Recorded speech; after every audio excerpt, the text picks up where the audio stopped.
So the poem that I've chosen for this analysis is Metaphysics, the poem, of course, by Wisława Szymborska. It is one of these shorter poems. However, I do believe that it's one of the more difficult ones to grasp. The meaning of this poem is that uh, time only moves forward, and it does not stop for anyone, as seen throughout the poem, but especially in line 3. I will get into that a little later. Furthermore, the poem also makes clear how, when an event occurs, you will never be able to experience that exact same thing ever again as you have just experienced it. The purpose of the poem is that it is trying to present the existentialistic idea of metaphysics, as seen from the title, as well as to get the reader thinking about metaphysics in the context of their life. She has done this by using a variety of stylistic devices throughout the poem to present the idea of metaphysics, as well as to get the reader thinking about the idea of metaphysics in their life. And based off of the purpose and the meaning of the poem, I interpret the message that Wisława Szymborska is trying to give to the audience is that everyone should live their lives however they want to, and that they should treasure every moment, uh, as we will never experience the same thing twice, and in the end, we will all die anyways. The title that Wisława Szymborska has given is Metaphysics. This is a very straightforward and direct title to describe the poem. By just naming it Metaphysics, she has given a clear idea to the reader what the poem will entail. Metaphysics is a philosophical strand that deals with the ideas of time, existentialism, space, and much more. So, she has made it clear that she will cover at least a few topics of metaphysics. However, I do believe that the title is not very intriguing, as it does not use any stylistic devices or any wordplay to hook the reader and to get them intrigued to read the poem. First of all, Wisława Szymborska has used a repetition in the first two lines of this poem to emphasize the idea of time and that you can never experience something the same thing twice. She has done this to make the reader think about the philosophical idea of metaphysics and also to present the idea of metaphysics to the reader. The quote goes as follows: "It's been and gone. It's been, so it's gone." In these two lines, she repeats the words "it's been" and "gone" twice. The effect this repetition has on the reader is that it accentuates the idea that once something has happened, you cannot experience it ever again the exact same way. The phrase "it's been" is interpreted by the reader as an event or an experience, as it is often referred to as an event or an experience. The word "gone" connotates to something that is lost forever and that cannot be gained back. By saying the phrase "it's been, so it's gone," it presents the idea to the reader of time and existence as an event has happened, so you can now never have that same experience or event happen the same to you again.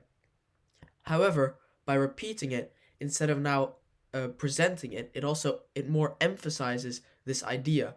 By emphasizing it, it will also get the reader to start thinking more as it's repeated, so it sticks more in the mind of the reader. So, by using this repetition, Wisława has not only emphasized the strand of metaphysics, time in this case, but has also gone a step further and gotten the reader thinking about metaphysics instead of only reading about it. Secondly, Wisława Szymborska has used a metaphor to compare the writing of a body of text to death and time.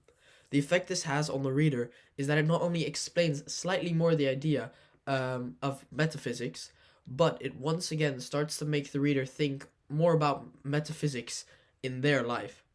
In line 5, Wisława writes, "A trite conclusion, not worth writing." In this quote, Wisława has used a metaphor to compare death to writing a body of text. It can be interpreted that Wisława is talking about death as she writes about a conclusion that is not original or trite. To the audience, this connotates to death, as death concludes our life, as well as that everyone dies in the end, so our endings are all the same and not original, in other words, trite. Death to writing a text, as every body of writing, or mostly every body of writing, has a conclusion and it needs to be written. This metaphor once again shows some of the ideas of metaphysics as death links back to time and existence. Furthermore, this quote will also shock the reader as her words are very confronting. Death is a very uneasy topic and an extremely common fear, and by telling the reader they will all die in the end is a very troubling thing to hear.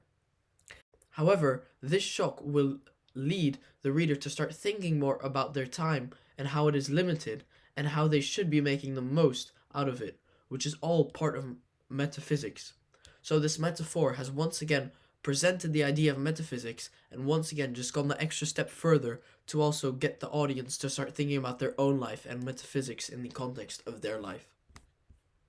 In the final line of the poem, Wisława Szymborska has used an analogy to compare the idea of metaphysics to eating a side of fries in an attempt to create a better understanding for the reader.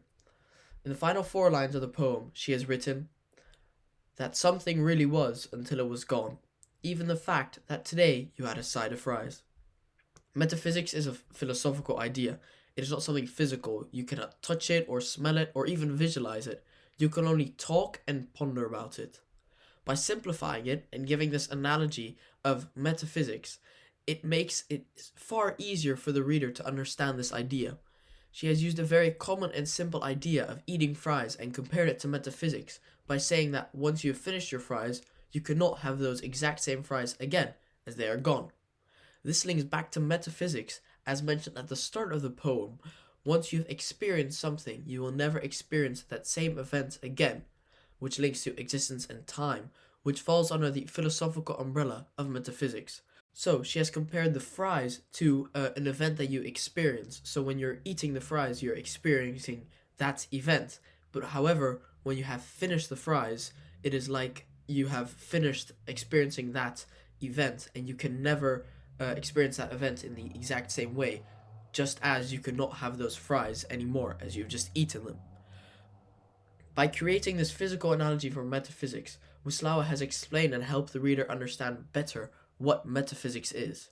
All in all, this proves that the purpose of this poem was to inform the audience on what metaphysics is and to get them to think about metaphysics in their daily lives.